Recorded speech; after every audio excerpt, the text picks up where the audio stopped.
Lowe's knows that free is just better. That's why MyLowe's Rewards is free to join. As a member, you earn points towards MyLowe's money on eligible purchases, get exclusive free gifts, and earn free shipping at Silver Key status, all on top of weekly member-only deals. Don't wait. Join MyLowe's Rewards for free today and start saving more.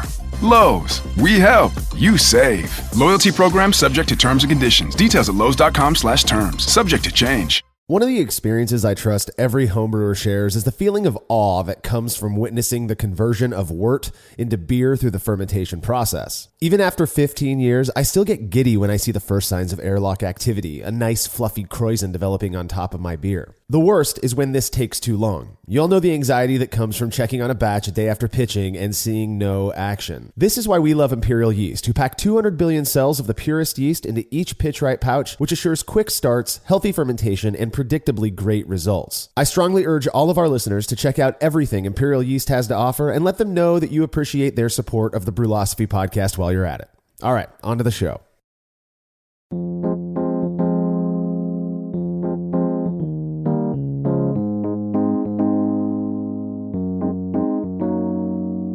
Hey everybody, you're listening to the 370th episode of the Brülosophy podcast. That's just 30 episodes away from hitting the 400 episode milestone. Crazy for me to think.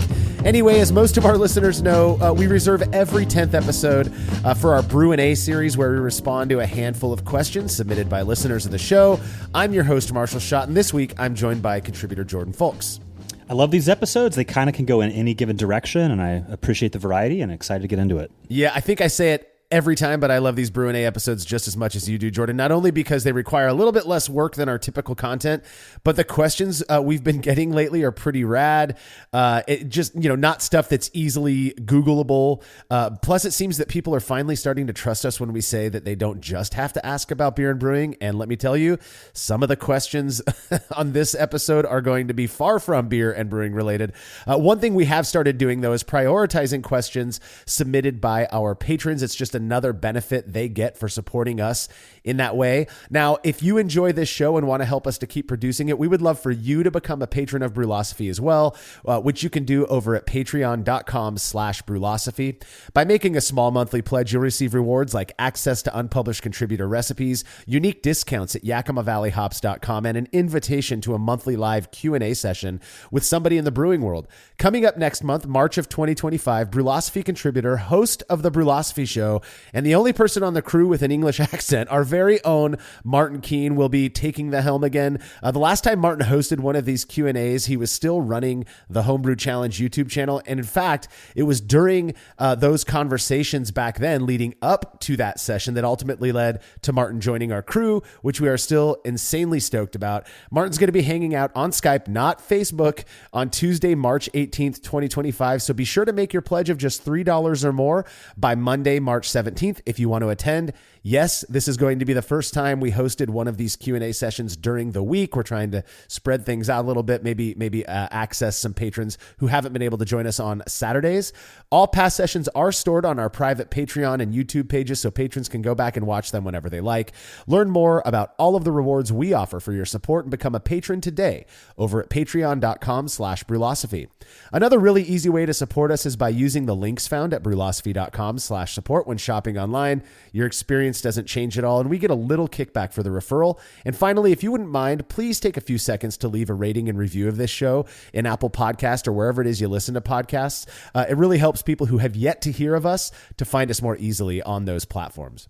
Feedback is brought to you by Clawhammer Supply, who are known for their incredible all-in-one electric brewing systems. I brewed on both their 120 and 240 volt systems, and I'm telling you, these things are legit, efficient, easy to use. With a relatively small footprint, you're not going to be disappointed with one of these units. Plus, the guys running the company host an incredible YouTube channel, which you can find by searching YouTube for Clawhammer Supply. If you're in the market for electric brewing gear or even just reasonably priced kettles and such, make sure to check out what Clawhammer Supply has to offer over at clawhammersupply.com. And don't forget to let them know Brülosophy sent you when you're checking out. That's clawhammersupply.com. All right, listener and Brew Club member Chris Boggs wrote in after listening to our latest Average Brew Review episode, where my buddies and I reviewed a bunch of American amber ales, one of which didn't come with any information about the brewer. It was called Muddy Slough.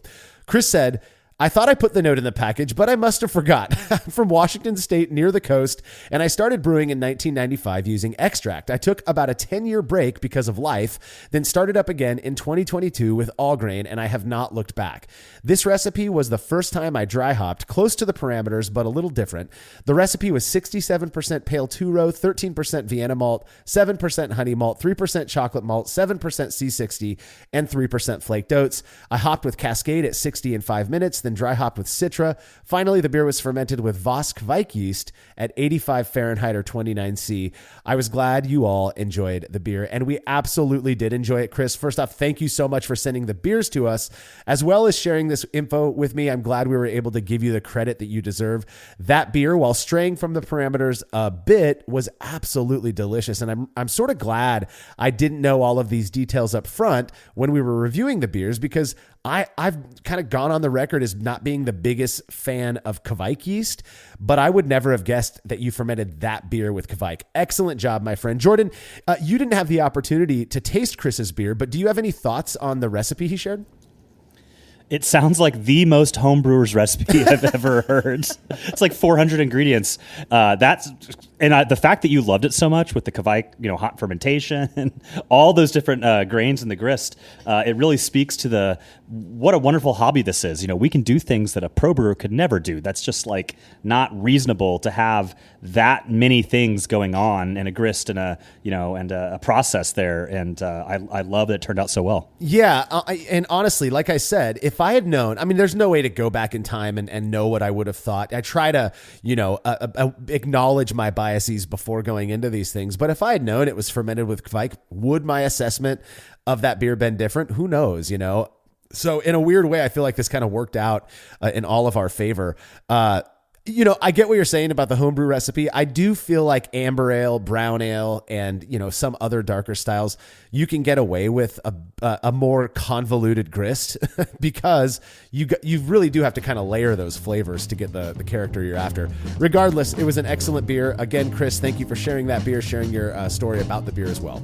If you have show feedback, you can send it to feedback@brulosophy.com or leave us a note on social media. When we return from this break, answers to your questions.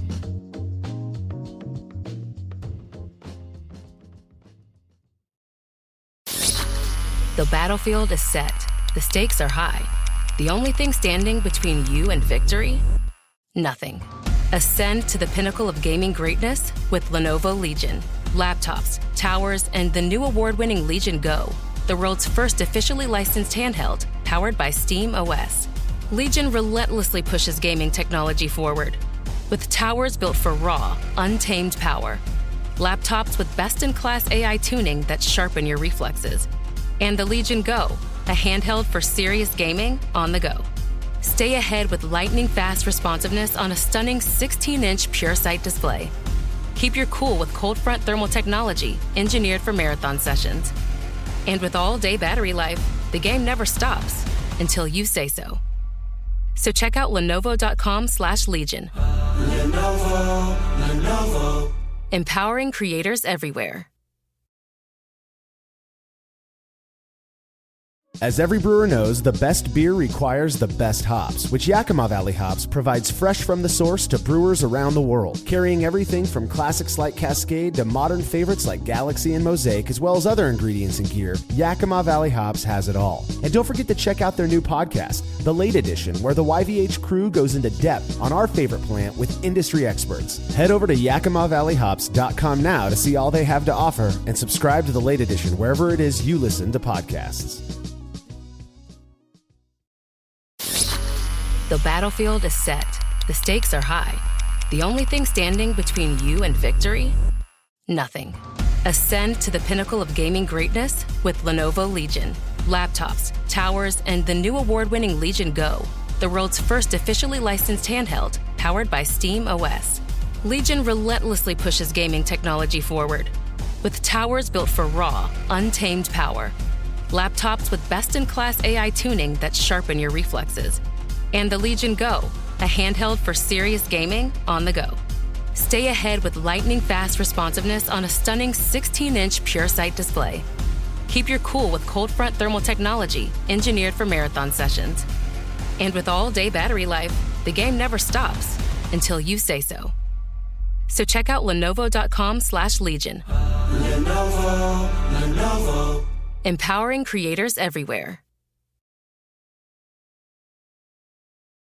We all know that designing recipes is really fun, and doing it well is so much easier with good software. We at Brülosophy recently made the switch to Brewfather, and honestly, y'all, we could not be happier. Brewfather utilizes the latest technology to bring you the most robust cloud-based recipe design software that can be accessed anywhere, on your phone, tablet, desktop, and even offline. It also works seamlessly with numerous third-party devices to make it easier to monitor every step of your brew. I know change can be difficult, but trust me when I say you need to go to brewfather.app today to try it out for yourself. That's brewfather.app.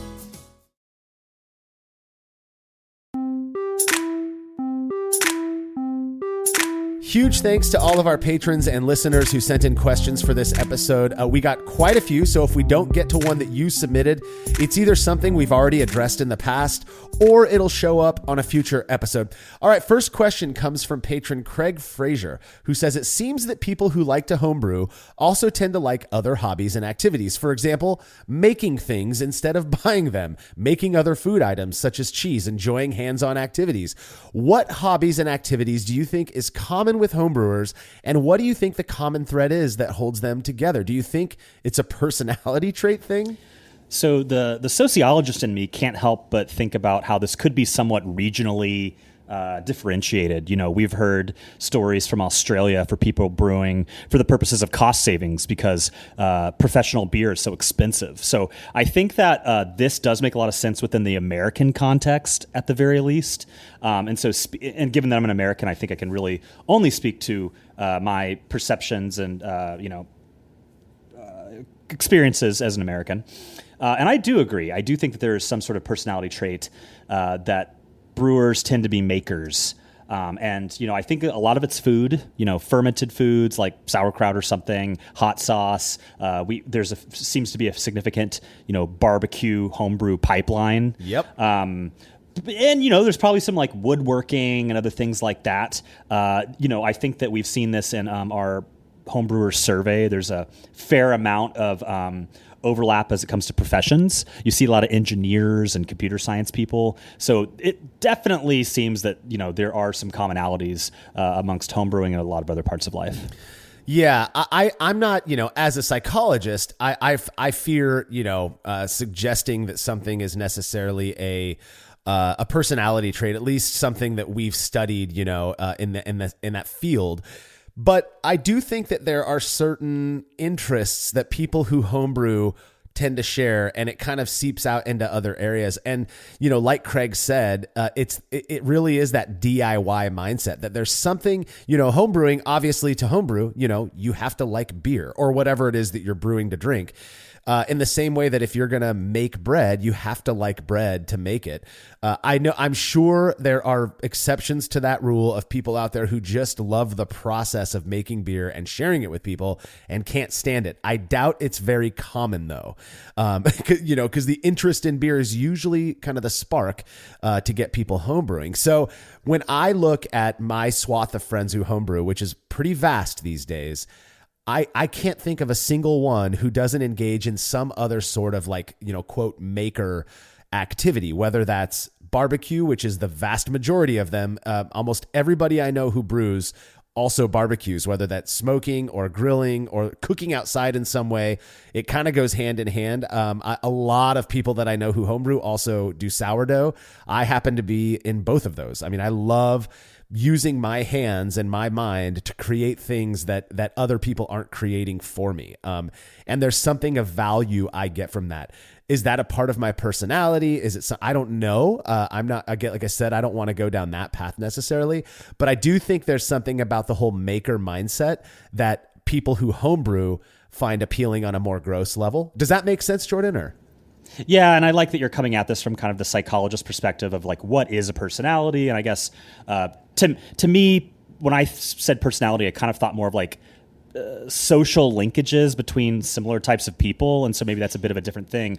But I will say, thinking about this about myself, is I'm kind of realizing I don't really meet this mold. I do enjoy cooking from scratch, but I don't have a smoker, or I don't make my own hot sauce. These are all things that I'd love to do if I had more time, but my problem is I have too many hobbies. And so brewing is kind of my making hobby, but outside of that, I'm really into the outdoors and like skiing and, hiking in the summer and backpacking. And then I see several concerts every month. And so between, life and hobbies, I don't have time to make anything else. I'm making too much beer, I guess. Well, and that's, here's the rub is that I can see how those other hobbies of yours, Jordan, also play out, that you get the same satisfaction from brewing as you might from going on a hike, which is connecting with raw ingredients is similar to connecting with raw nature, as it were. And that's what I'm trying to say, is that I think it can be different for different people, that spark there. But would you say that, and this is a question I've asked friends of mine before, your impetus for brewing, is it driven of course there's going to be multiple reasons. I'm not trying to isolate like you're this type of brewer or whatever, but would you say that you enjoy sharing it more than you enjoy consuming what you make? Or is it like even 50-50? Are you doing it primarily because you like what you make, and maybe because of the affordable reason or whatever, more than what you could buy at the store? Like, what is that real drive for you?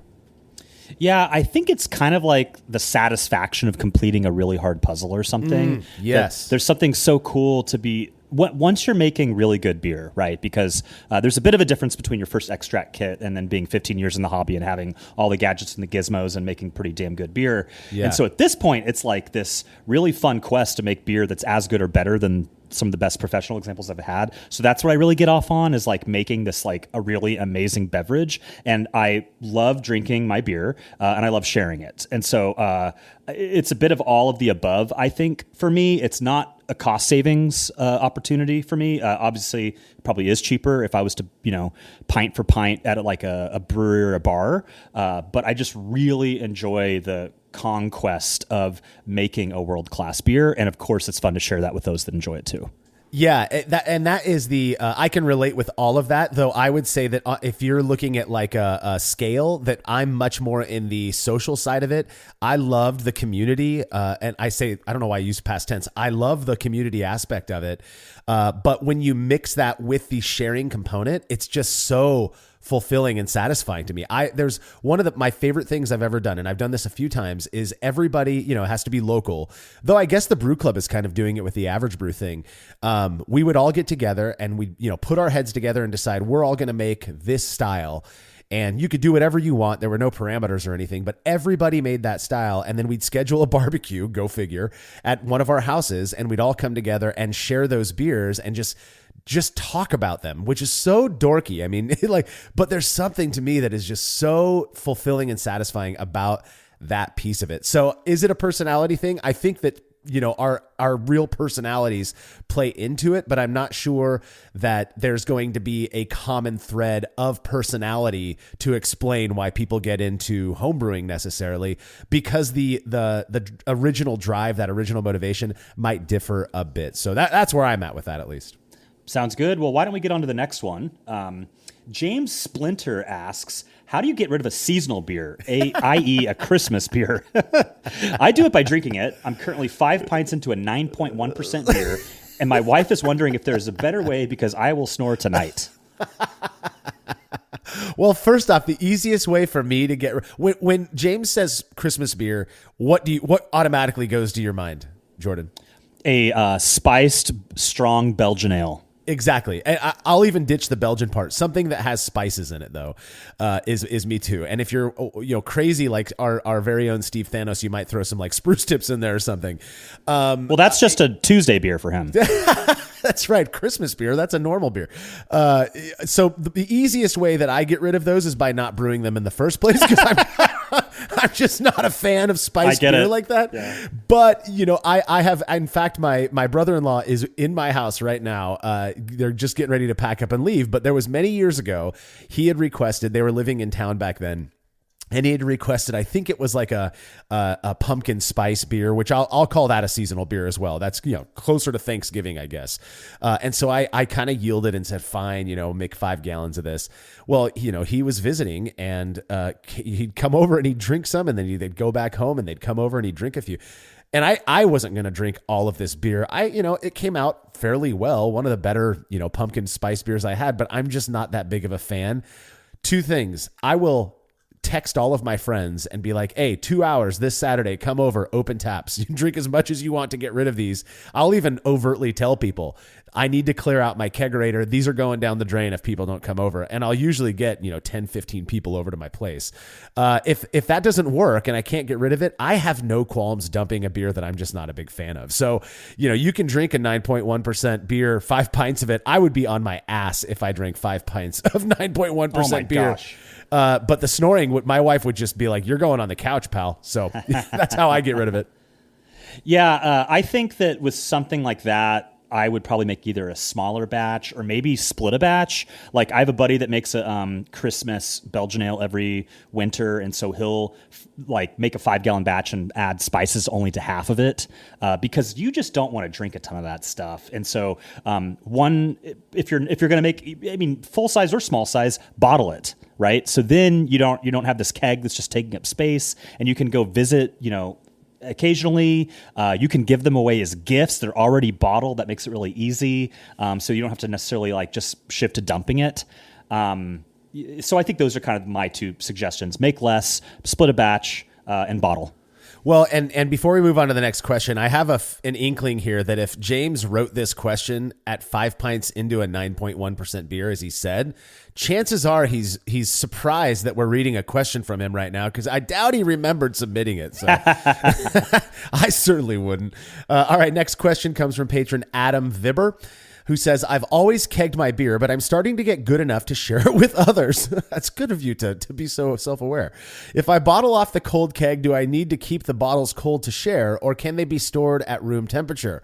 Obviously, it would be better if they could be at room temperature to ship and exchange, but I don't know if I'll lose any quality due to the beer starting cold, warming up for a period of time for shipping, then being chilled again by the recipient. What say you, Jordan?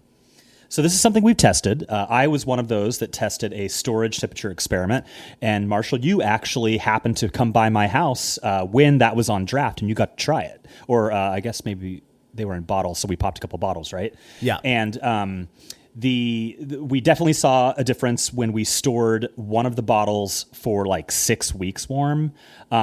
So I think that if you were to just have a cold bottle, ship it, it's going to be fine. That would be an interesting experiment if we tested one was cold the entire time and one was warm for just a week. But when we did an extended basement, temperature aging, so 60 degrees Fahrenheit for a month or so, the aged one, the warm aged, was disgusting. It was a hoppy style, and it just totally destroyed this beer. It just tasted this nasty old hop kind of flavor, which was not the case. They were fresh Yakima Valley hops. So I think we also tested it in a lager, and it was also significant. So there are probably some styles, like maybe a barrel-aged Imperial Stout or something like that it's not going to matter. Sour beers, Belgian beers, but these hoppy beers and delicate lagers do seem to take a hit if they are bottled from the keg and then stored warm for an extended period of time. So I would keep them cold until you're ready to ship them. Yeah, and I think that you are, Jordan, are probably, I don't want to use the word traditional because you're perfectly fine doing non-traditional things, but you tend to be the more stringent of the brewers of the Brülosophy crew, which is wonderful. And yet even you're still willing to concede that keep them cold, but when you ship it, there's really no way for you to keep them cold. And there's no way for you to control, even if you pack them on ice or whatever, ice packs, there's no way for you to know that it's not going to get lost in the mail, one thing I agree with everything you said, Jordan, so I'm not going to be redundant and repeat everything that you said. But one thing I want to remind Adam of is that for the last, 30 years since the NHC however long the NHC has been around doing competitions, those beers from homebrewers at least are being shipped, meaning that they're probably stored cold. They're packaged in boxes. in the safest way possible. They hit the mail and they're in the air for however long, and then they get to wherever they're supposed to go and they get chilled again. And these are some world-class beers. So yes, is it having some impact on your beer? We absolutely know for a fact that increased temperatures is positively correlated with increased activity of microorganisms. So anything that's in that beer, any sort of chemical reactions that might happen over time are going to happen faster in a warmer environment. Now, does that always mean, is that always deleterious? Is it a bad thing? I think, like you said, Jordan, for like stronger dark beers or even like barley wine and stuff, I think it might actually be a good thing. It can expedite that aging process a little bit. That's a pure speculation on my part. But for hoppy beers, for more delicate pale lagers that you really want that nice malt flavor, you are likely going to lose a little bit of that in the process. But again, people have been doing it for so long. And if you mind your packaging, you mind your cold side oxidation, and you keep that beer cold for as long as possible, chances are by the time it arrives to the person who's going to be tasting those beers, they're going to be fine. We do average brew every quarter at my house, and I receive 10 to 12 beers for every one.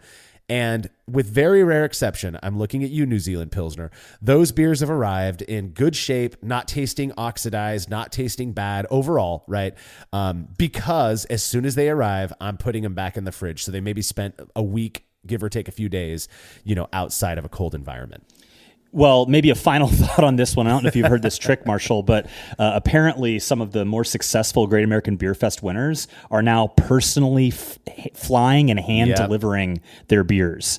And what's also interesting is that professionals that are doing well in this competition are using a Blickman beer gun to hand bottle their entries because they're getting better fills from the homebrew bottling gun than they are off their bottling lines. And they'll pack a suitcase, get a Southwest flight to Denver, and hand deliver them because they don't trust the shipment carriers. And there's, if you want to do it right, you do it yourself. And so I haven't run the statistical analyses on flight paths as it relates to GABF likelihood of winning, but that it has been an interesting anecdote of people that have been really successful in that competition are hand delivering their entries because they're worried about the warm cold cycles, which we do know from the brewing science that warm cold cycles do expedite staling. So keep the beer cold, but shipping a bottle to your friends, it's going to be fine. Yeah. Well, and again, my final point on that is I've had beers when I was into competing many years ago.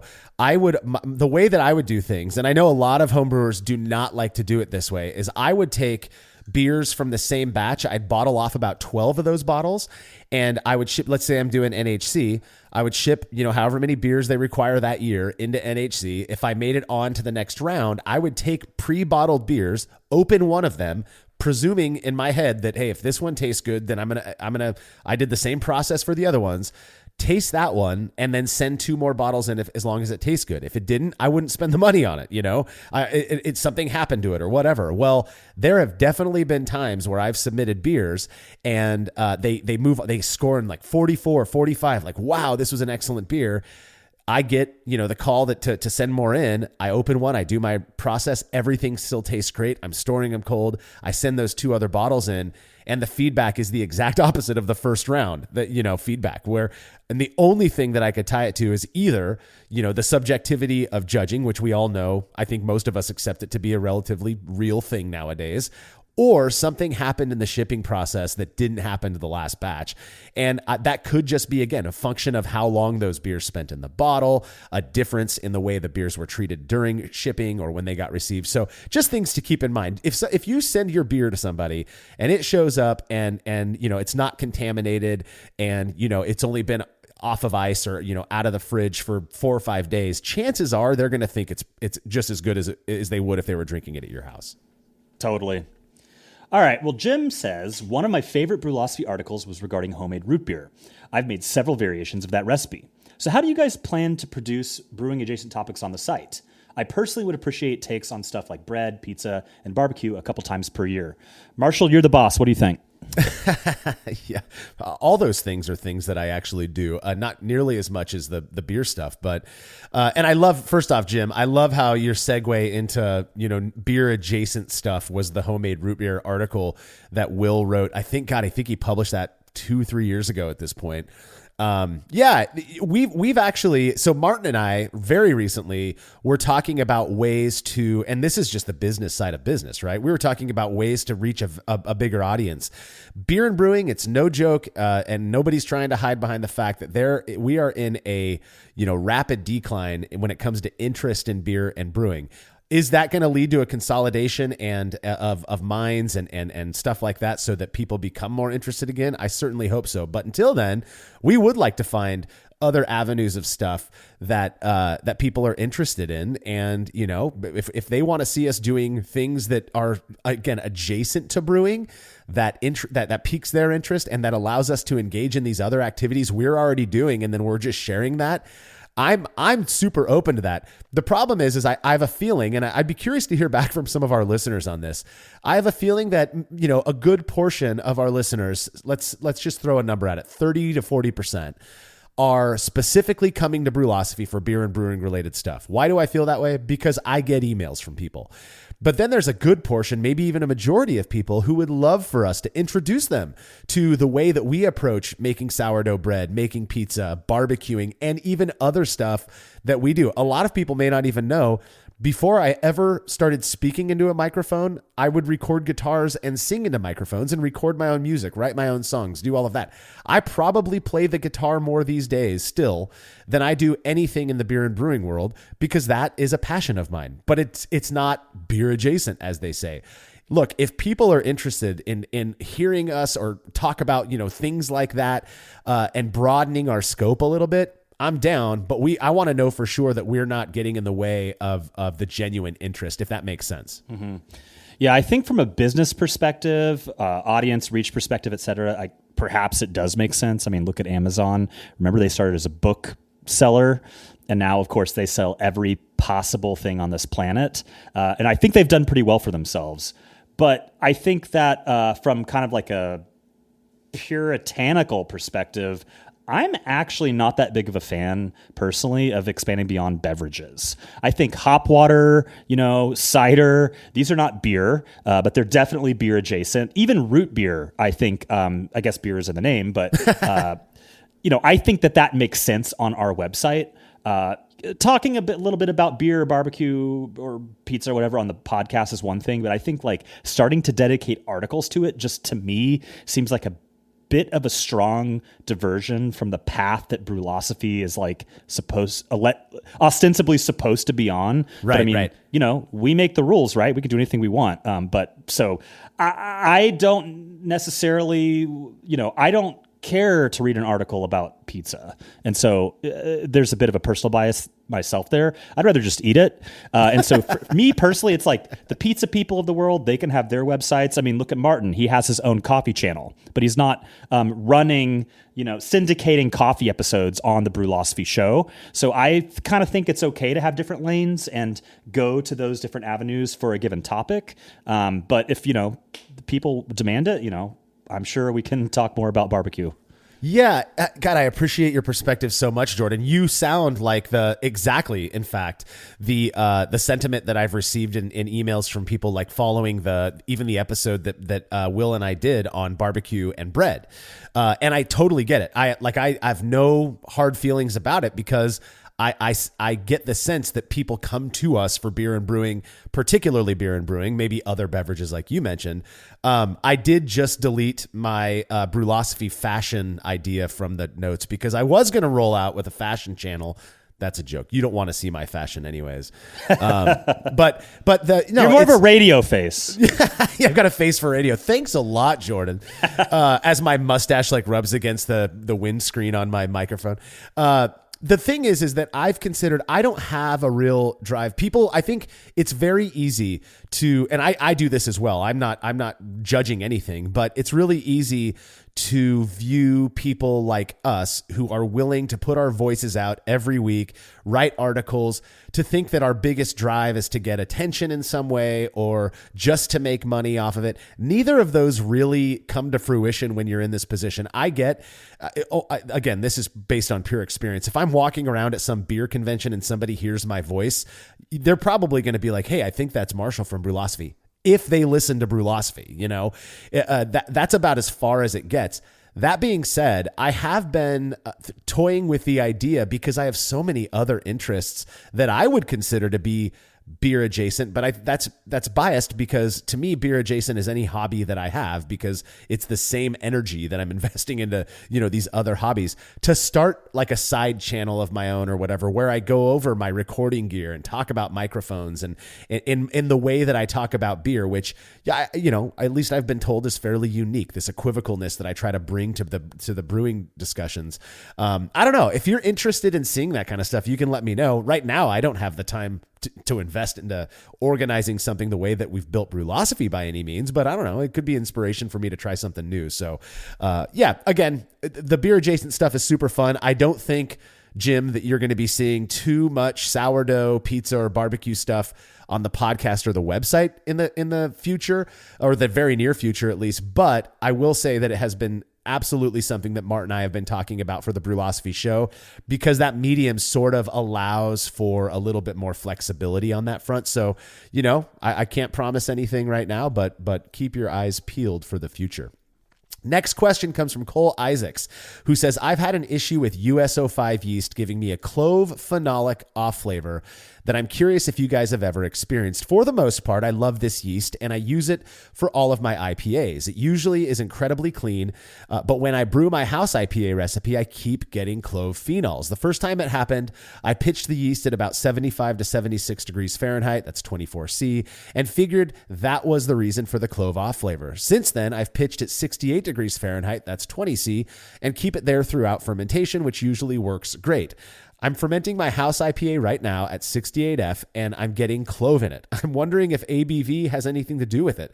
Most of my IPAs are around 6 to 7%, but my house IPA swings around 7.5 to 8%, and I've only ever gotten it in this beer.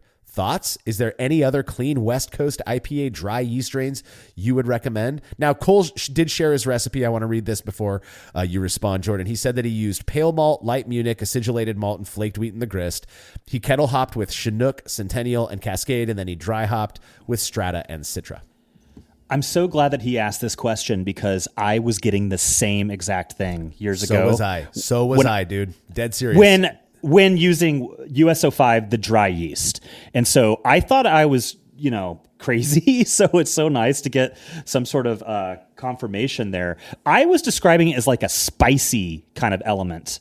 And so clove phenolic off flavor really makes sense, I think, from a BJCP kind of description perspective, whether or not that's actually phenolics that we could test, in a lab, or where it's actually clove. Maybe it's something that just kind of is reminiscent of that. But I totally was getting that when using that dry yeast. And it's kind of nice if you are, okay with that. But, that's not my use of choice anymore. And so I think that the liquid varieties don't seem to have that. So I would just go liquid. There's 001, Flagship, 1056. All the other modern labs have a equivalent. But if you want a really clean West Coast IPA yeast, he does request dry. Yeah. Give 3470 a try. Yeah. Fermented at 60, 65F. Pitch a couple packs, in my opinion. If you're doing that 6 to 7% ABV kind of realm, it is so. I use liquid, but I'm sure that the dry stuff would work just as well. It ferments incredibly clean, even at those kind of elevated temperatures, and it is just a really nice, clean West Coast approach, and a lot of pro brewers are doing it at this point. Absolutely. You stole one of my recommendations is to use 3470. Again, we talk about it like everybody knows what that is. W3470 is another Fermentis product. It is the most popular, noted as being the most popular lager strain in the world. It comes from the Weihenstephan Brewery in Germany, and it is absolutely an incredible yeast. It's very robust. You ferment it warm in an IPA, and you are going to get a beautifully crisp, clean beer. Chances are it's not going to have any sort of a spicy or clove phenolic off flavor. I couldn't agree more. Now, a couple of stories. I agreed with you earlier that I was going through this period a few years ago. I've got more than that now, 8 years ago or so. Fermentis had sent me a whole box of yeast to play around with, and a ton of it was US-05. Cool. That's great. I appreciate them for doing that. Go Fermentis. I started making these really light, pale beers with it, whether it was like I think I made a Hop Chronicles with Cascade hops and something along those lines. And people were drinking it going, this is, what hop did you use? And I'm like, dude, this is just all Cascade. I must be a weird lot of Cascade. So we move on from that. It was just, and people described that as like a peppery, not so much clove, but like a more peppery type of a spiciness. But I could see how you could, from, like you said, from the BJCP mindset, kind of going in that, POF positive clovey thing. I totally get it. So I made a couple of more beers like that using US-05, and I'm like, maybe it's my water chemistry. It never occurred to me that it could be not never. For a very long while, it didn't occur to me that it was the yeast potentially contributing this weird off flavor. And then another contributor at the time, I sent him a whole pack of this yeast, a handful of these yeasts. He had come up to visit, sent him home with a whole handful of them, gets home, makes a IPA with US-05, and he calls me up and he's like, dude, why does this taste like pepper? I'm like, oh my God, it can't be my water. Chances are it's not the hops I'm using because he made a recipe with completely different hops. The one thing they had in common was that yeast. So I went back, I rebrewed a same exact recipe using a popular liquid yeast strain, Cal-El, I think it was White Labs 001, and that peppery thing was gone. So I had determined then that it was the US-05. Now, so I'm with you on that, Cole. I think it sounds like both Jordan and I have experienced the same thing. I don't know what would explain that, and I have no idea if my experience would be the same today. Again, that was like 7-8 years ago. The very first short and shoddy I ever did, this was before we ever thought it would turn into its own series. I was bored one day. My kids wanted to go outside and play. My wife had left to go shopping. And I thought I have about an hour and a half, 2 hours to whip up a batch of beer, but I have to be done. And so I designed the very first short and shoddy recipe, which was like leftover Pilsner malt. It was like a 2-gallon batch. And I pitched it with, I believe it was 3470 yeast. And that beer was phenomenal. It was a single hop, single malt beer, fermented warm with 3470. And I'm telling you, crisp, clean, beautiful beer. I'm with you, Jordan, on recommending that you try, Cole, 3470 if you are after a dry yeast strain. Now, if you really want the characteristics of that Chico strain, like US-05, I believe White Labs is now producing 001 as a dry yeast strain. So you can actually get dry yeast from White Labs now. So give that a go. I've not tried it. I can't give you a recommendation or let you know personal experience from anecdote, but I've heard good things about it. 001, some people claim it's the best version of Chico out there. So, hey, if that translates into their dry yeast strain, then by all means. Of course, you've got Imperial Yeast, AO7 Flagship, you've got Y Yeast 1056. So many options for you to try that if you're willing to go liquid. But if dry is your game, I would go 3470 and then try out the White Labs dry yeast. So we have got to take a quick break. When we come back, we're going to be getting to more Brü A questions.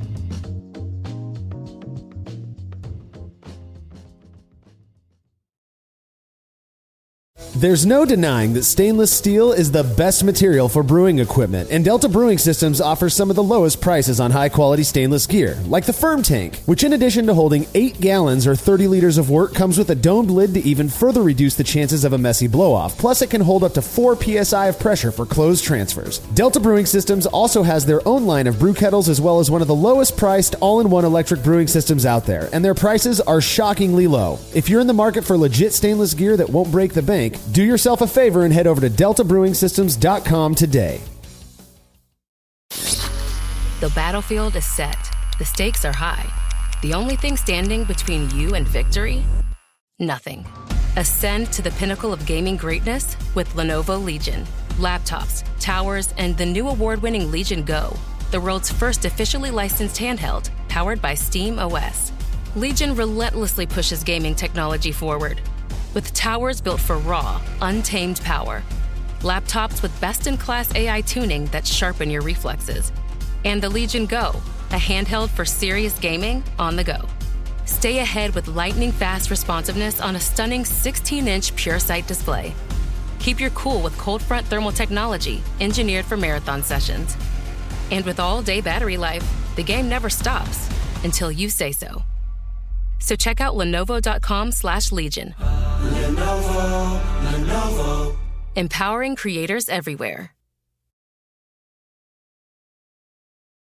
The new and improved Brü-built X3 Unitank conical fermenter has arrived, and I'm here to tell you it's a thing of beauty that comes with some awesome features, like an 8-inch tri-clamp lid in place of the complicated band clamp, 4 crossbar reinforced legs to improve stability while giving more access to valves, horizontal ports on the cone that allow for smaller batch sizes, and an oversized 3-inch bottom port with butterfly valve and tri-clamp flex chamber collection vessel. Brew like a pro at home with the Brü-built X3 Unitank. Head over to morebeer.com right now to learn more about this rad piece of gear and pick one up for yourself.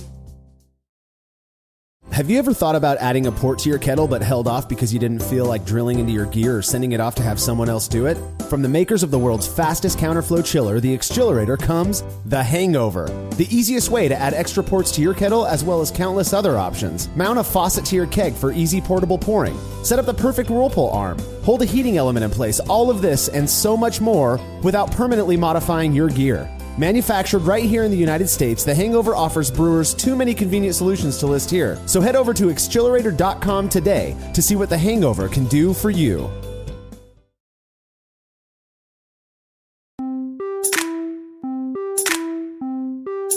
Alrighty, time to answer more questions. Why don't you start us off this time, Jordan?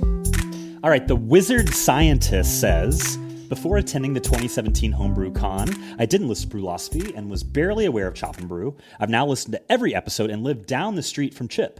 He's a super cool dude and a great neighbor. Every time Marshall talks about the 2017 pre-funk party, I selfishly wish I could time travel and participate in this event, though I don't think I would have enjoyed it as much then as I would now. So what event have you missed, brewing related or not, that current you would want to go back and participate in? So... First off, it was such a fun event, Wizard Scientist, that I actually think you would have had an absolute blast because we were doing all kinds of fun stuff, giveaways, karaoke, all the normal Brülosophy things that we do. So, but it was an excellent time, and you're very fortunate to have a neighbor like Chip. He's one of the kindest, most humble people I know in brewing. Such a great dude. If there's one event, this didn't take me any thought at all. I knew exactly what it was. I've been really fortunate, particularly prior to COVID, but very fortunate to receive invites to go out and speak at many events, whether, within the United States or international. And I believe it was in 2018, or it may have even been 17. I got an email from the president of the Homebrew Club in Asuncion, Paraguay. And they were like, dude, we want to fly you down here and, put you up and have you speak at this event. And here are the dates. And I was blown away thinking, man, homebrewers in Paraguay, like listening to Brülosophy, following the stuff that we do, interested enough to want us to be down there to speak. And I couldn't make it because of the timing. And every time I see them post, I start following them on social media and stuff. And I'm just like, God, that is like the biggest thing I think about, how much of a cool experience that would have been to commune with South American homebrewers and to just hang out and watch the way that they do things. And, I've had the experience in New Zealand was a big one where, I'm going out there with my American brewer mindset, and you go over there and just the way they do things, it's this, they're still making beer. They're following basically the same processes, but the thought process, the ideas that they have, given the hops that they have access to, it's just different and really neat to kind of tap into that experience of other brewers in different worlds, really. So that's probably my biggest one. There have been a few local events that I've been unable to make it to, whether as a brewer or as a representative of Brülosophy. I'm really bummed out that COVID got in the way of what we were planning for Hop Harvest. We had all these grand plans for a killer party up there, and then COVID started. It all got shelved, and then since then, everything has changed. So there's a little bit of like a pang that I experience in my soul, thinking about what could have been with that.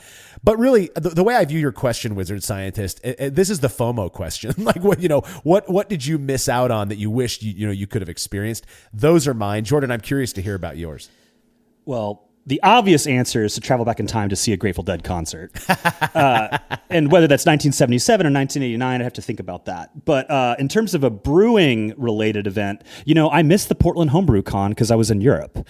And so I missed my hometown show, and all my, club members got to go and did club night, Port at club night, and had a great time. So that's, I think, the one brewing event that if I could go back in time, I would do both. I would go to Europe and I would go to HomebrewCon. At the same time. Wouldn't that be awesome? As far as non-brewing related things, I'm trying to think. I have friends who are very, very strong FOMO people. Like they'll suspend other plans if they think their friends are going to be having more fun doing something else so that they can tag along. I don't have that for whatever weird reason. I love seeing my friends going out and have a great time. And if I'm not with them, I'm just rooting them on. Like, yeah, cool, man. So I don't really have that. I think kind of like you, I would love to I saw Lionel Richie. This is going to make me sound really weird. My wife and I flew out to Vegas many years ago, about a decade ago, to see Lionel Richie when he had his residency at the Aria, I think is where he was. And if you've ever been to a concert in Vegas, the few that I've gone to, there's a very unique approach they take where you can tell they're trying to feed the audience all of the best clips from all of their top songs.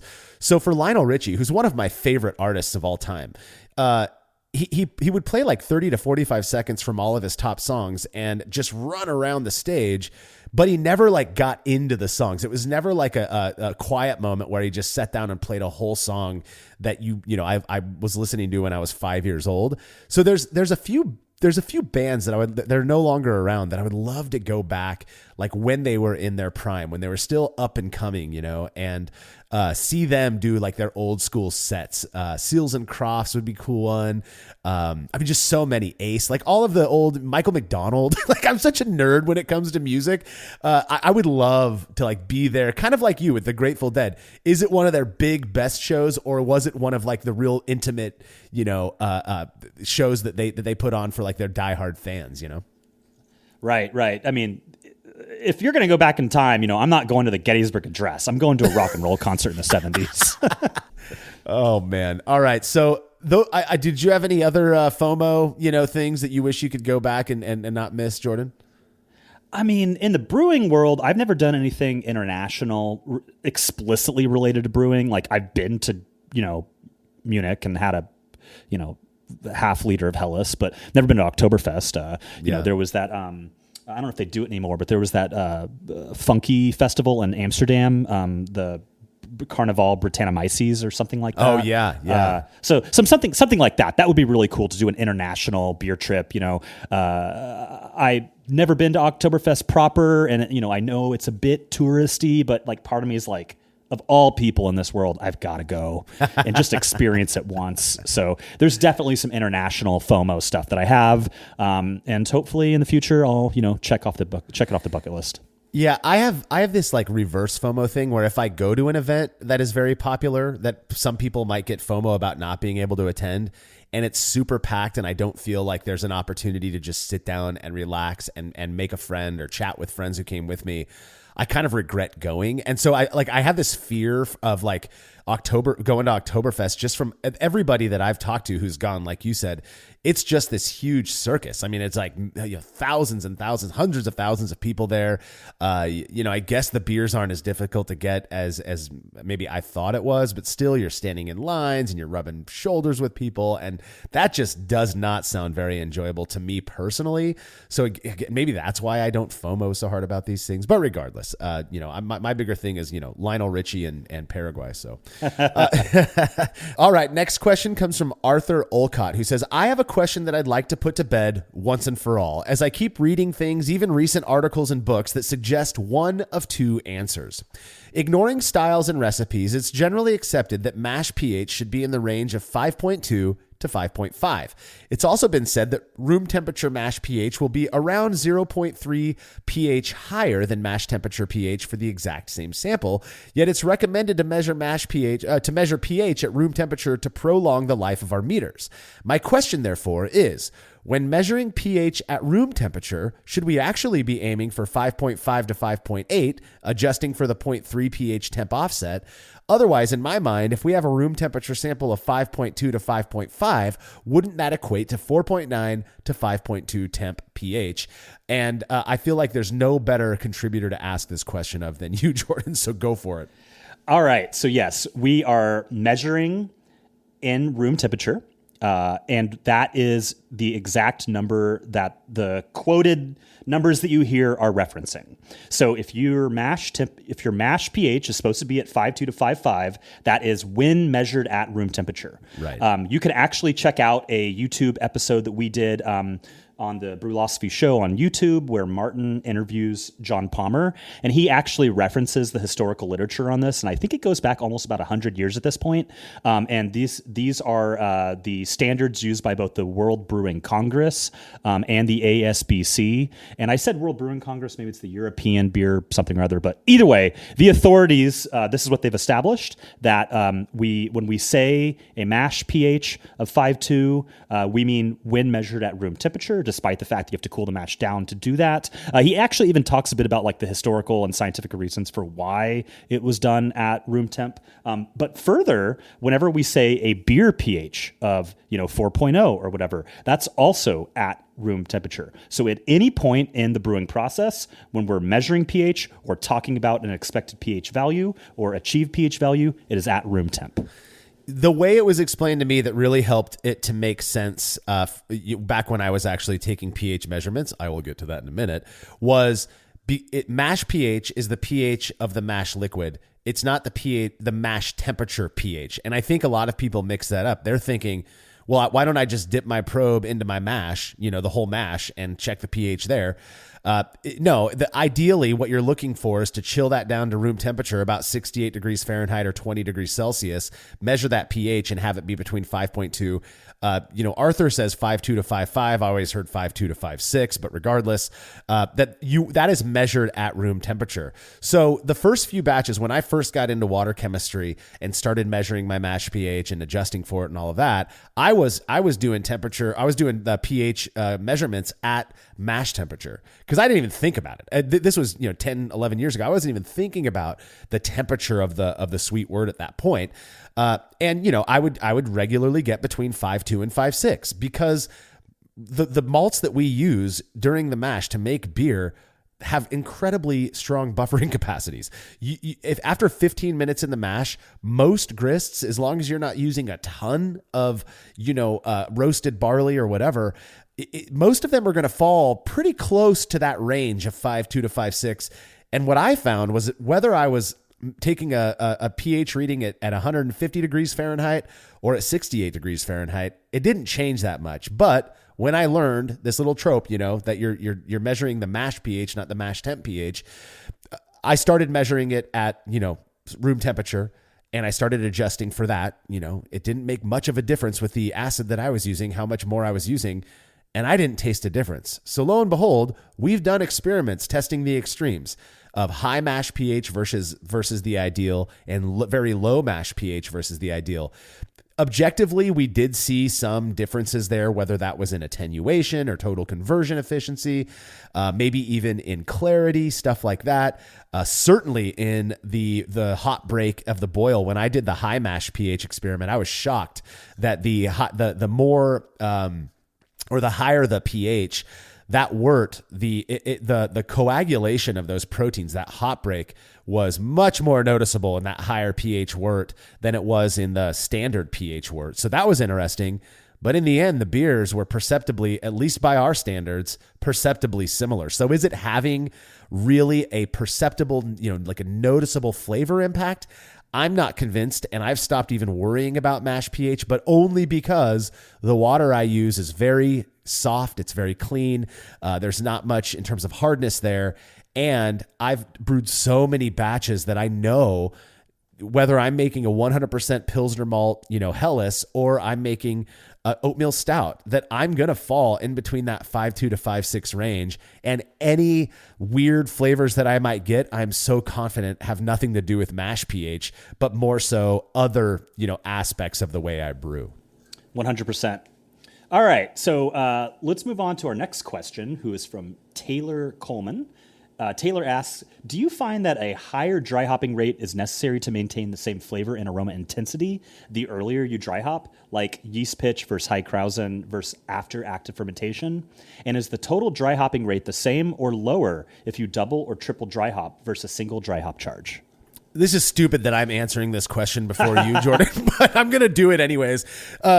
My response to this question is going to be based like 99% anecdote. We've done some experiments and stuff on this. But my answer to you simply, Taylor, is no. I don't find that you need a higher dry hopping rate depending on when you dry hop.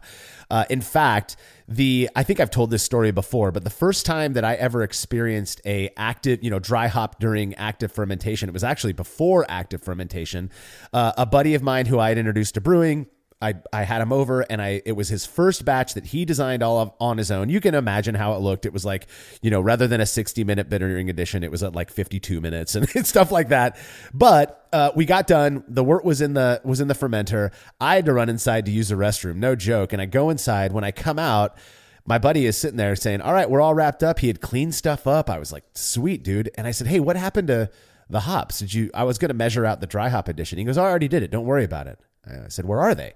And he goes, I already put them in. And then I pitched the yeast, and I was like, we were going to measure it out and set them aside in the freezer so that we could come back in 3 or 4 days and add them. And he was like, oh, I ruined it, didn't I? I said, well, we're going to roll with it. Let's just see what happens. That beer ended up having such a pungent dry hop character to it that it ultimately inspired me at least to start designing experiments comparing, the timing of which you dry hop or the point at which you introduce those dry hops. And yeah, I think there's a reason that hazy IPA brewers, those are known for, as much as you might not like the other characteristics of it, or I might not like those other characteristics, they are very hoppy. And a lot of them are dry hopping at high Krausen. Now they can argue that they're hoping to get biotransformation. That doesn't always happen, depending on the yeast strain and the hop varieties. One thing that they are still though is quite hoppy, and I don't think that the extra 2 days that they were in contact with the beer would have, reduced the hop character. I do think there's something about maybe the timing with which you add hops that might change their characteristics. But overall, in my experience, it doesn't matter. It hasn't mattered for me. And I cannot wait to hear your much more astute response to this, Jordan. But I've dry hopped at yeast pitch. I've dry hopped at high Krausen. I've dry hopped, once fermentation is totally complete. I've done all together, and I've not found that you need to make any adjustments for the amount of hops you're using depending on when you're adding those dry hops. Well, let's set some context here. So we have a couple experiments that I thought were relevant to the question that I think provide a good baseline kind of vibe check before we talk about really answering their question. So we tested dry hopping at yeast pitch versus standard dry hop, so like after fermentation, and an American Pale Ale. And that was only a 2-ounce dry hop, which in my opinion barely even counts. And that was not significant. It's an accident, right? And then on the flip side, we tested a quote double dry hop where half of the dry hop charge was added at one point in the variety, and then the other half was added towards the end of the batch, whereas the other one was just all added at the same time, and that was also not significant. And that was a 4-ounce total dry hop, so either 4 all at once or 2 and 2. Yeah. And so at the very least, we have some data points that suggest that tasters struggle to taste the difference between beers that are dry hopped at various stages throughout the process. So, but nonetheless, you asked, do you have to actually use more to get that same level of flavor and intensity, depending on when you do it? And so maybe if you did have a super high dry hopping level, it would start to matter, because both of those data points that I just mentioned were using fairly small dry hops. 2 ounces is not that much. 4 ounces, we're starting to approach a reasonable level in my opinion, but the IPAs that are winning gold at Great American Beer Fest have massive dry hopping rates. Yeah. And so I do think that it is possible that once you get into these really, really high dry hopping levels, maybe it does matter, but I don't know the answer because I haven't tested that myself. And I don't think we as a, brewing group have tested it either. So I would say don't worry too much about it. Just use a lot of hops to begin with, whether you add them at the beginning or the end. And if you want to do a double, triple dry hop, etc., there's a bit of debate in the brewing world what that means. Does that mean multiple stages? Does that mean, quote, double the amount that we would normally use? In my experience, it's just not worth risking the extra oxygen exposure. So I'll just do them all at once. And I'm doing at the end of fermentation because I'm doing West Coast IPA, and that's kind of the standard approach there. Whereas maybe on the East Coast side, you might be wanting to do them during yeast pitch to ostensibly get some sort of biotransformation. So my recommendation, just use a ton of hops, maybe as a rule of thumb, about 2 ounces per gallon for your dry hop, and just add them all at once. It's just easier, and you're minimizing oxygen exposure that way. Yeah, this is kind of my own question for you, Jordan. But what are your thoughts on Shellhammer's, this whole idea of a dry hop saturation point, which I believe they determined was right around like 8 to 9 grams per liter, or 1.2 ounces per gallon or so, 2.2 pounds per barrel. That once you go over that, those characteristics from those hops just aren't as perceptible, and that it's basically your what's the term they use? Diminishing returns, right? That you're spending more money to dry hop this thing, but you're not getting the expected return on that. Definitely have opinions. I bet you do. So, a couple of things that are important about that study. One is they were testing aroma intensity. And so even if that is true, that there are diminishing returns, that is on the aroma, not the flavor. And I'm convinced that dry hopping adds a flavor. 2, that was with, I believe, Cascade hops. So they're not able to extrapolate those results beyond that specific variety, heck, beyond that even that lot of crop, right? And so anecdotally, I have experienced that it is a really damn good IPA when you use a lot of hops. And it is the amount of hop intensity that I'm getting is pretty extreme. And I really do not think I could achieve that with a restrained dry hop of 2 or 3 ounces and a 5-gallon batch. Yeah. Additionally, I'm leveraging other, flowable hop products, Spectrum, Incognito. I'm blending in Lupomax in addition to my standard T90. So I think layering hops and using a lot is really critical. Maybe there are diminishing points of return in the sense of you don't get double the hop intensity when you go from 4 ounces in a 5-gallon batch to 8, but I do think that you get something more, and I think it's worth the coin. So that is my experience of tasting beers that have been hopped over that this kind of saturation point that we talk about, is that they have been very hoppy. You're a perfect example, Jordan. I had some at your place, and I agree that I think when you look at the type of research that's being done by labs like Oregon State, where Cade's at, they're primarily focused on economy of scale, right? On like if you are a professional brewer and you're using thousands of dollars of hops, are you really getting a big return on that investment once you're over a certain point? Absolutely valid way to look at it. I think as homebrewers, though, even if by adding, double the amount of hops, I'm only getting 20% more hop character, for a lot of homebrewers, that's worth it, right? And I think that is something that I'd be curious to see more research on that side of it. Are we in the same camp there, Jordan? Is that what you're suggesting? Yeah. So I'm with you then, because I do think that the more you add, it's not like you're fully saturated. And we came up with that term. I do not want people to think that Shellhammer is associated with this idea. We needed some way to describe it. I don't think he uses that terminology, in fact. So that's just something that we used for our experiment on that topic. So, but yeah, I do think the more hops you throw at it, the more hop character you're going to get. It may not be, linear though. And that's something to keep in mind when you're designing recipes.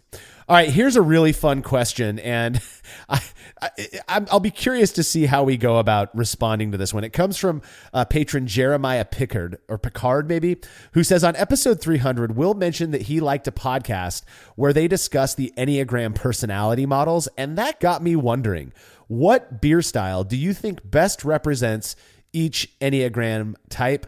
Jeremiah, I don't think we have the time for us to go through and pick out. Will is obviously not on this episode. It's Jordan and me to pick out what beer style we think matches them. But for fun, Jordan and I decided to go and take this Enneagram test. We found a free one online. Maybe it's not the most accurate, something like that. But for fun, we did it. We're going to discuss what our findings were. But I do want to say, you have to remember that my day job, I am a psychologist. This is kind of in my wheelhouse.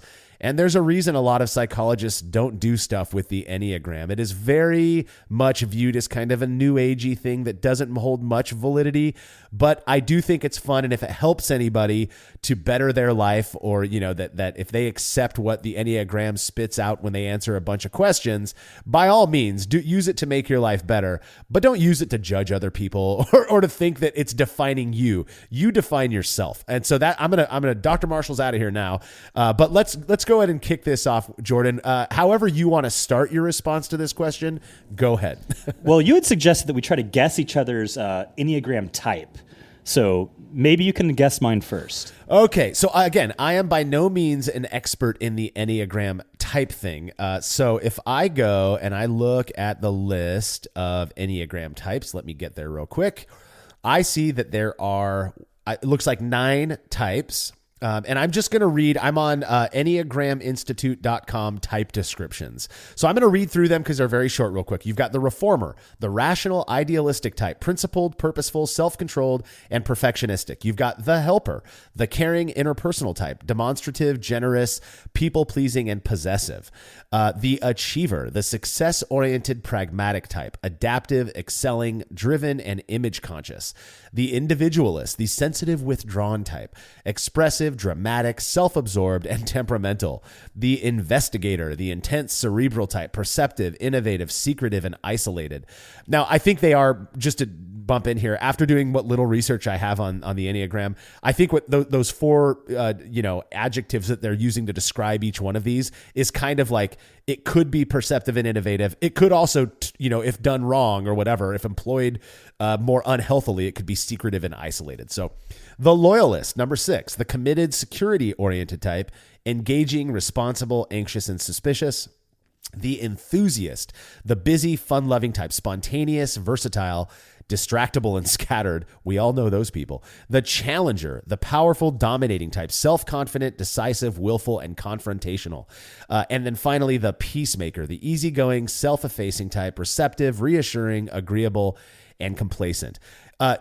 Jordan, you and I are both agreeing that we're not going to get butthurt if by the one that we're guessing for each other. I'd be fine to fit in any of these categories. So for you, I think I would have to go for the reformer. You strike me as very principled, purposeful in your thoughts and in your behaviors, and well controlled. You're not easily angered. But you have your opinions and you hold on to your principles very strongly. But you're also not out there trying to bash people over the head with it. How close was I? Not that close. Apparently, that was the 4th rank one in terms of the factor analysis results or whatever. So the highest ranked one was type 3, the achiever, who, according to this one, says they are focused on presentation of success to attain validation. And it goes on to say whether their goal is to be the most successful salesman in the company or the sexiest woman in their social circle. That's what you've always struck me as, the most sexy woman in our social circle, Jordan. I know. So I mean, there's probably some, reality to this that they need to be validated in order to feel worthy. I mean, that feels a little harsh. But I don't think that's harsh at all, though. You think about it. Look at what I do. For a part of my living is I sit behind a microphone and I send stuff out that I hope people listen to. Every week on this show, we talk about, hey, if you like what we're doing, go and prove it to us by supporting us on Patreon. There's a part of that I don't feel is driven by a desire for attention or accolades or anything like that. But I think it would be fallacious of me, at least, to like with confidence say that is not a part of it. Because as much as I might not feel that way, we can't tap into our subconscious. It's subconscious for a reason. And maybe there is some drive there, at least for me. And so I don't think that's necessarily a negative thing, Jordan. That was my, yeah. Mm-hmm, mm-hmm. Well, I did win the Oregon State Homebrew of the Year. And hell yeah. They say this is they are frequently hardworking, competitive, and highly focused in the pursuit of their goals. There you go. And you need that to win the Oshbodhi Award. So maybe there's some validity there. So, I think these things are kind of like horoscopes. It's like, well, yeah, any given one of these horoscopes, you could find a way to apply it to you, no matter what your sign actually is. Yeah. And so looking at these results or these types, I kind of think of the same, well, you could be that or you could be that too. So if I had to pick one, I would say that you are a type 8, the challenger, taking charge because they don't want to be controlled. I appreciate that, and honestly, I can relate with that on many levels. In fact, there is a part of me that enjoys taking charge. It's not necessarily though because I want to be controlled. It's more so in situations where I feel like nobody else is going to take charge. I just don't mind doing it. And this is going to be my spin on that. That is not, I'm not type 8, at least based on my, very, very self-reflective responses. I ended up being type 2, the helper, which is they describe as the caring interpersonal type, generous, demonstrative, people-pleasing, and possessive. Possessive is what they say is kind of at its worst. You look at my profession, and that's sort of describes what I do for a living as a clinical psychologist and going and helping people. My wife and I have been together for 27 years, married for 20 years last July. And we have very different personalities. I think it's part of why we complement each other so well.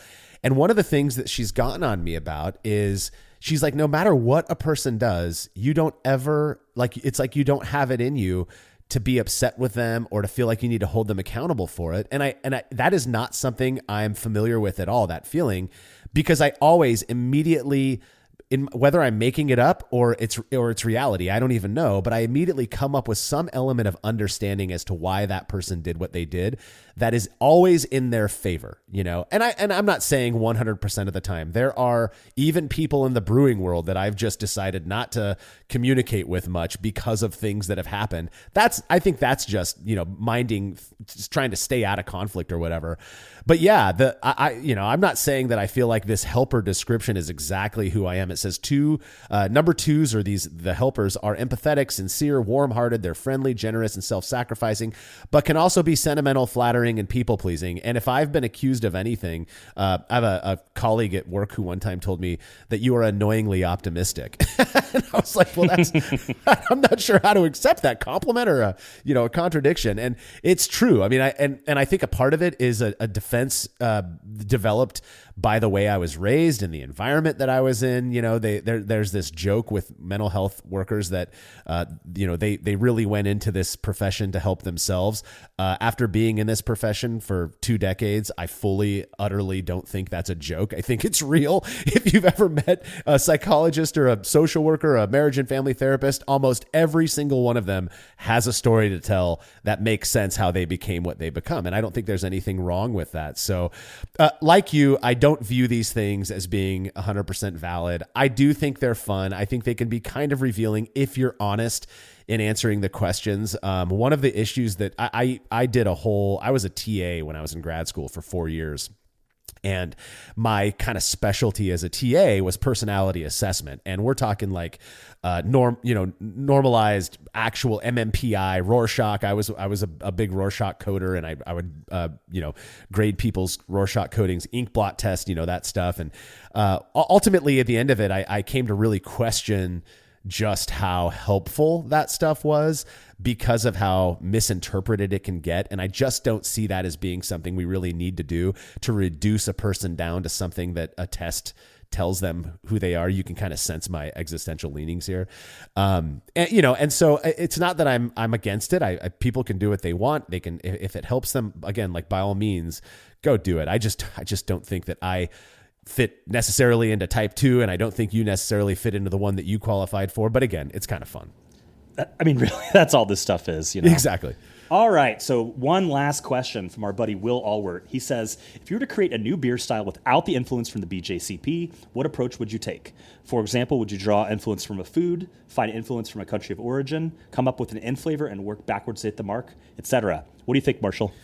Okay, so first off, if the question that Will is asking, and I love these types of kind of deeper, brewlosophical questions, if you will, I don't think it's possible to suspend bias. And by bias, I just mean influence from external factors like the BJCP and what we know about existing styles.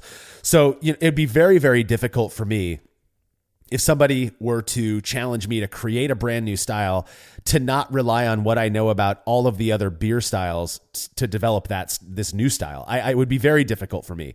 So if the question is just with that influence, but not relying on a specific style or something, I don't know what I would do. Probably wait until some sort of idea just kind of naturally popped into my head and then try it out and go with it. If the question, though, is you don't have any of that and you are responsible for developing this style in a stylist world, much more hypothetical here. I think the style is already created. All I would do is go as simple as possible, which means Pilsner malt, Tettnanger hops, and a clean fermenting lager yeast. And that would be it, because the style that I would make would be what I feel is the most refreshing and drinkable possible, because I would want to drink more of it than less of it, if that makes any sense.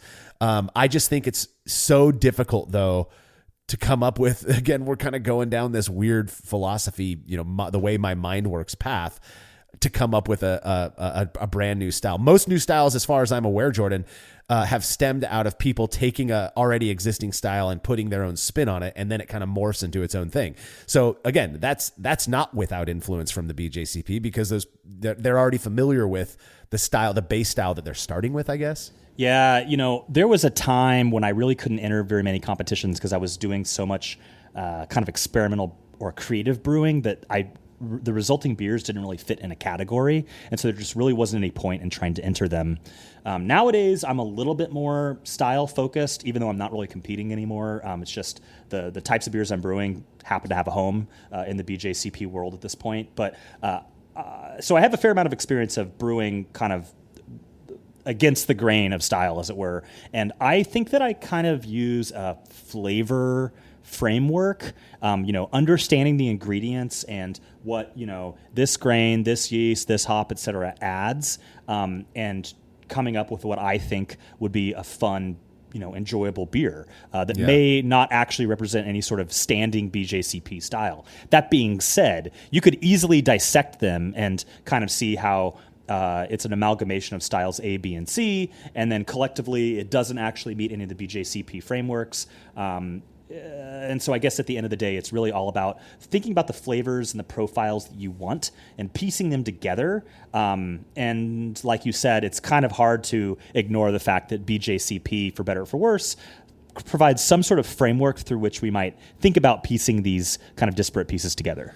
Yeah, so I many years ago, I was out drinking with a group of local brewing friends of mine. We were at House of Pendragon, beautiful evening, and we're on our third beer or whatever. And the idea came up of like, if you had to invent a new style, what would you do? And my response was, I would take an Irish red ale. So you've got a nice malty base that's red with maybe a little bit more caramel than other like browner ales, stuff like that. And you've got this nice flavor base. And rather than, but I would use all, let's say American ingredients instead of, UK or British ingredients. And then, but I would hop it with, Sots hops, because that's different and that's not it. And maybe that would be its own, and then maybe ferment it with, a lager yeast. And, so then we started going over how that might taste, and we're marking down the list. And one of my friends goes, well, that's just an Irish red ale. And he's like, all of those flavor descriptions align with what you would expect from an Irish red ale, just because you used, maybe non-regionally, appropriate ingredients. As long as it tastes like an Irish red ale, wouldn't you say that fits the mark? And I was like, well, I guess so. And actually, it was through that, it was that exact thought process, which is what ultimately led me. I was competing like crazy back then to submitting the same beer as different styles in BJCP, because I was talking to some people about that idea, and they're like, what? That's like against the rules. And I'm like, no, it's not. If I submit a Märzen as an American amber ale or as a, Czech amber lager, yeah, if these judges are that astute and that keen on these styles and they ding it because it tastes too much like a Märzen or whatever, then yeah, good. I spent the money on competing with it. They gave it a bad score in that category. Fine. But what I found was that they usually got judged as the style I submitted them as. And if it was a good beer in general, they got, scored pretty well. The Vienna lager that I submitted to NHC, probably my highest scoring beer that made it to the second round, was a 44-point Vienna lager that I brewed with a lager. It was one of the very first beers I ever fermented warm with a lager yeast, and it got first place in the first round and moved on to get like third or fourth place in the second round. Is that technically a Vienna lager? Of course not. Not by process standards, but it tasted enough like it to get a good score. So, intention and outcome are not necessarily connected sometimes, and if it tastes like X, enter it as X, even if your target was Y. Amen to that. Well, that is all the time that we've got for our 370th episode. Thanks again to everybody who submitted questions. Huge props to our patrons. You are the reason we're here. And if you want to become a patron, you can head over to patreon.com/brulosophy. You can also send questions. We are, again, like I said up top, we are going to start prioritizing patron questions. It's just another benefit that they've earned for keeping us around. But you can also submit your questions to feedback@brulosophy.com. And when you do that, just make sure to indicate it's for Brü A in the subject line so I don't do something else with that email. Don't forget to subscribe to The Brulosophy Show over at youtube.com/@TheBrulosophy Show. Martin is producing some incredible beer and brewing content that we are absolutely confident you're going to love. And make sure to head to brulosophy.com to read up on all of the fun beer and brewing stuff we are up to. The Brulosophy podcast is made possible by the generous support of our sponsors as well as all of our rad listeners. We seriously could not do this without you. Cheers to everyone who has subscribed and left a review of our show. It makes a huge difference. If you haven't yet, please consider doing so. Head over to brulosophy.com/support to view a list of ways you can easily help us to continue producing this podcast. If you want a reward for your support, visit patreon.com/brulosophy. Thanks again for listening. We'll be back next week with another episode of the Brulosophy podcast. Until then, think beer. Start off the morning with some hot tea, lemon and honey, cause it suits my throat. Put some herb in the bowl, yeah, it's homegrown. Ain't gotta go through no middleman.